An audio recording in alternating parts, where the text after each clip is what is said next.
So hello guys, welcome to our channel. So finally last 1 বছর 6 মাস, 3 মাস, 2 মাস, 1 মাস, 15 দিন এরকম করতে করতে লাস্ট আর একটা দিন বাকি মাধ্যমিকের এক্সাম। তো জীবনে একটা বড় এক্সাম, সবাই এটা বলবেই। তোদের মধ্যে অনেকেই খুব ভয় পাচ্ছিস। আমার লাস্ট ভিডিওতে অনেকে কমেন্ট করি ওদের খুব ভয় লাগছে, কী করব।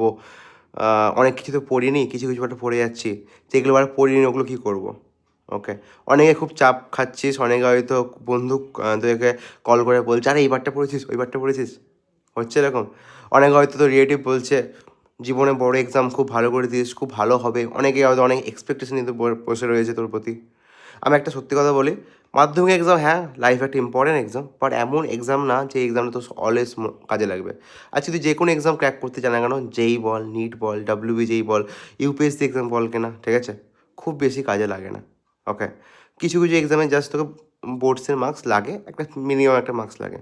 ওকে, তো চাপ নিতে হবে না যে আমাকে প্রচুর ভালো মার্কস পেতে হবে না। হ্যাঁ অবশ্যই ভালো মার্কস ভালো মার্কস পাওয়া সত্যিই ভালো। আমি নিজের মাধ্যমিকে 636 মার্কস পেয়েছিলাম, মানে 91% পেয়েছিলাম। এটাতে আমি খুব হ্যাপিও হয়েছিলাম, কারণ আমি যে হার্ডওয়ার্কটা করেছিলাম সেটা আমার সফল হয়েছিল।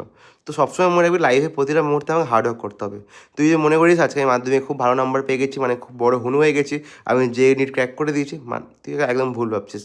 তুই যদি মনে করিস আমি মাধ্যমিকে কম নাম্বার পেয়েছি তাহলে আমি সায়েন্স নেওয়ার যোগ্য না, আমি আর্টস নিব, ঠিক আছে, আমি মাধ্যমিকে খুব ফেল করতে চলেছি বা একদম খারাপ কন্ডিশন, তাহলে আমি হয়তো লাইফে কিছু করতেই পারবো না, একদমই না।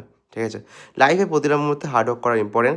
তুই খালি ভাব যে আমি এই যে লাইফে একটা বছর যে টাইম দিয়েছিলাম বা 6 মাস কি 3 মাস ঠিক মতো পড়াশোনা করেছিলাম কিনা। ঠিক মতো পড়াশোনা করেছিলি, ঠিক মতো রেজাল্ট পেয়ে যাবি। তো বেস্ট অফ লাক সবাইকে, মংস্টারি অ্যাপ থেকে বেস্ট অফ লাক। আমি তোদের বলেছিলাম যখন মাধ্যমিক পরীক্ষা যখন স্টার্ট হয়েছিল, যখন টেস্ট যখন স্টার্ট হয়, টেস্টের আগে সেকেন্ড সেমেটিভ, তখন থেকে ছিলাম, তখন ছিলাম, আছি এবং মাধ্যমিক পরেও থাকবো। এরপরে তোদের পরবর্তী আর কেউ সায়েন্স নিবি, কেউ আর্টস নিবি, কীভাবে কী করবি, কেরিয়ার কাউন্সিলিং সব কিছু হেল্প করবো। সায়েন্স নেওয়ার পর কেউ যেই নিট প্রিপারেশন করে সব কিছু আমি হেল্প করবো। ফিজিক্সের পুরো দায়িত্ব থাকবে আমার, ঠিক আছে। তোদের বাংলা থেকে আমার যেই নিটের ম্যাক্সিমাম সিলেকশন আমার চাই, ঠিক আছে, যেটা আমি ইচ্ছা ছিল যেখানে আমার আইআইটি যাওয়ার, যেটা আমি করতে পারিনি, বা তোদের কাছ থেকে আমার আইআইটিয়ান হওয়ার চাই। তো ঠিক আছে, 11 থেকে করানো হবে সব কিছু, কোনো প্রবলেম নেই। সবাই মাধ্যমিকটা ভালো করে দে।